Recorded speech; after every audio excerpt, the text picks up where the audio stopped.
మరోసారి సమ్మెకు వెళ్లాలని ప్రైవేటు కళాశాలలు నిర్ణయించాయి. ఈ నెల 12 లోపు బకాయిలు విడుదల చేయకపోతే 13 నుంచి సమ్మె చేపడతామని ప్రైవేటు కళాశాలల యాజమాన్యాలు ప్రకటించాయి. తాజా వివరాలు మా ప్రతినిధి రమ్యను అడిగి తెలుసుకుందాం. రమ్య, చెప్పండి, ప్రైవేటు కళాశాలల యాజమాన్యాల డిమాండ్లు ఏంటి? ప్రైవేట్ కళాశాల యాజమాన్యాలకు సంబంధించి బకాయిలు దాదాపు 4 సంవత్సరాలు 4 విద్యా సంవత్సరాలకు సంబంధించి సుమారు 10,000 కోట్ల రూపాయల పెండింగ్ ఫీజు బకాయిలు ఉన్నాయని చెప్పేసి వాటిని తక్షణం చెల్లించాలి అని చెప్పేసి గత నెలలోనే ప్రైవేట్ కళాశాల యాజమాన్యాలు ప్రభుత్వానికి కోరడం జరిగింది. వాళ్ళు సమ్మెకు వెళ్తున్నామని చెప్పేసి కూడా ప్రకటించడం. ఈ నేపథ్యంలోనే గత నెలలో ఉన్నత విద్యా మండలి చైర్మన్ బాలకృష్ణారెడ్డి ఆధ్వర్యంలో ఈ యొక్క ప్రైవేట్ కాలేజీల అసోసియేషన్ ఏదైతే ఉందో federation of association of higher education institutions తోటి బాలకృష్ణారెడ్డి సమావేశం నిర్వహించారు.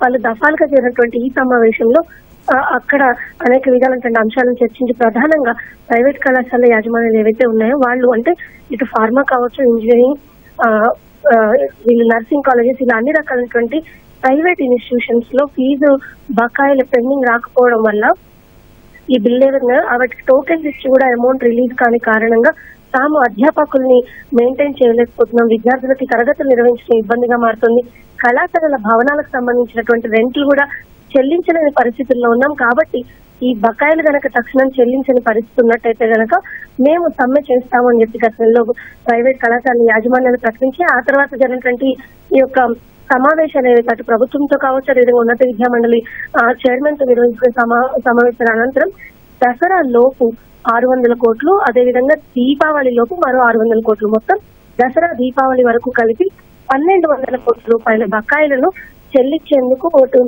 ఉప ముఖ్యమంత్రి బట్టి నేతృత్వంలో ఉన్నటువంటి జరిగినటువంటి సమావేశంలో ప్రధానంగా అంగీకరించి జరిగింది ప్రభుత్వం. ఈ నేపథ్యంలో దసరా వరకు 600 కోట్లు వస్తాయని భావించినప్పటికీ కూడా తాజాగా కేవలం 200 కోట్ల రూపాయల నిధులు మాత్రమే విడుదల చేశారు అని చెప్పేసి అందులో కూడా ఒక్కో కళాశాలకి సుమారుగా 1 కోటి రూపాయల పెండింగ్ బకాయిలు ఉంటే కేవలం 1,00,000-2 లక్షల రూపాయల నిధులు మాత్రమే విడుదల చేశారు. ఈ తక్కువ అమౌంట్ తోటి మేము కాలేజీలు నిర్వహించలేము అని చెప్పేసి ఇటు హైయర్ ఎడ్యుకేషన్ ఇన్స్టిట్యూషన్స్ ఆరోపిస్తే నేపథ్యంలోనే 600 కోట్లు అనుకున్న దగ్గర కేవలం 200 కోట్లు మాత్రమే విడుదల చేశారు. దీపావళి లోపు విడుదల చేస్తాము మొత్తం 1,200 కోట్లని ఏదైతే హామీ ఇచ్చారో అందులో ఇప్పటికీ కేవలం 200 కోట్లు మాత్రమే విడుదల చేశారు. కాబట్టి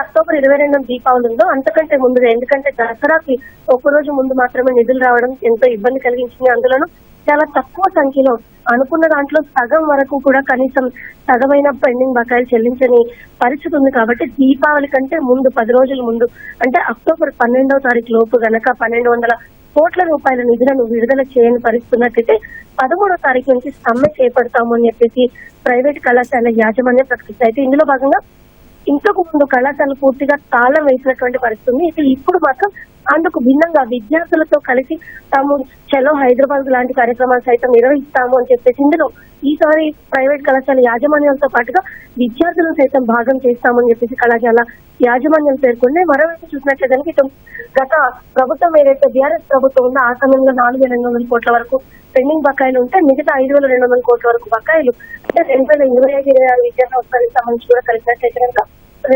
5,200 కోట్ల వరకు బకాయిలు కాంగ్రెస్ ప్రభుత్వంలో ఏర్పడ్డాయి అని చెప్పేసి మొత్తం బకాయిలు చెల్లించాల్సిన బాధ్యత ప్రభుత్వం పైన ఉంది. అయితే అందులో 1,200 కోట్లు తక్షణం చెల్లించేందుకు తాము అంగీకరించినప్పటికీ కూడా ఆ మొత్తాన్ని కనీసం చెల్లించకుండా తమను మధ్యపెట్టే ప్రయత్నం జరుగుతుందని, కాబట్టి తక్షణం అంటే అక్టోబర్ 12వ తారీఖు లోపు కనుక నిధులు చెల్లించే బకాయిలు ఏవైతే ఉన్నాయో వాటికి సంబంధించిన నిధులు విడుదల చేయకపోతే 13వ తారీఖు నుంచి సమ్మె బాట పడతామని, ఈ సమ్మెలో విద్యార్థులను సైతం భాగస్వాములుగా చేసుకుని ముందుకు సాగుతామని చెప్పేసి ప్రైవేట్ కళాశాల యాజమాన్యాలు ప్రకటించి జరిగింది. దీంతో పాటుగా మరో ప్రధానంగా ఇంకో డిమాండ్ ని కూడా వాళ్ళు తెరపై తీసుకొచ్చారు.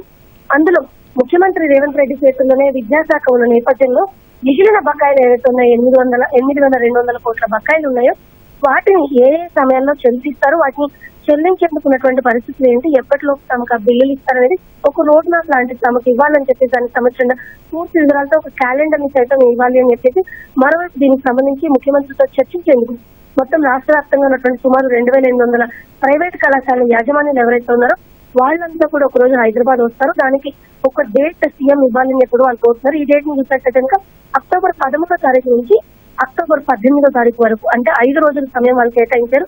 ఈ సమయంలో ఏదో ఒక రోజు సీఎం వాళ్ళకి సమయం ఇస్తే అందరూ కూడా హైదరాబాద్ కు వచ్చి ఇక్కడ ఏదైనా ఒక భారీ వేదికను కూడా తాము తీసుకుని ఆ వేదిక మీద సీఎం తో చర్చిస్తాము, వాళ్ళకి సంబంధించిన ప్రధాన డిమాండ్లు ఈ పెండింగ్ ఫీజు బకాయిలు కావచ్చు, మిగిలిన వాటి గురించి కూడా చర్చిస్తాము. సీఎం చేతిలోనే విద్యాశాఖ ఉంది కాబట్టి విద్యాశాఖ మెరుగుపరిచేందుకు ఏం చేస్తున్నారు, కళాశాలకు ఆయన ఎలాంటి సపోర్ట్ ఇస్తారు, ఈ ఫీజు రీయింబర్స్మెంట్ బకాయిలు ఎప్పుడులోపు చెల్లిస్తారనే అంశాలపై కూడా సీఎంతో మాట్లాడడానికి తమకు అవకాశం ఇవ్వాలని, ఈ రెండు డిమాండ్లను తక్షణం ప్రభుత్వం అంగీకరించాలి అని చెప్పి ప్రధానంగా ఈ పెండింగ్ ఫీజు బకాయిలు ఏవైతే ఉన్నాయో వాటిని ఈ నెల 12వ తారీఖు లోపు కనుక విడుదల చేయకపోతే సమ్మె బాట పెడతాము అని చెప్పేసి కూడా స్పష్టంగా ప్రశ్నించారు కావ్య. ధన్యవాదాలు రమ్య.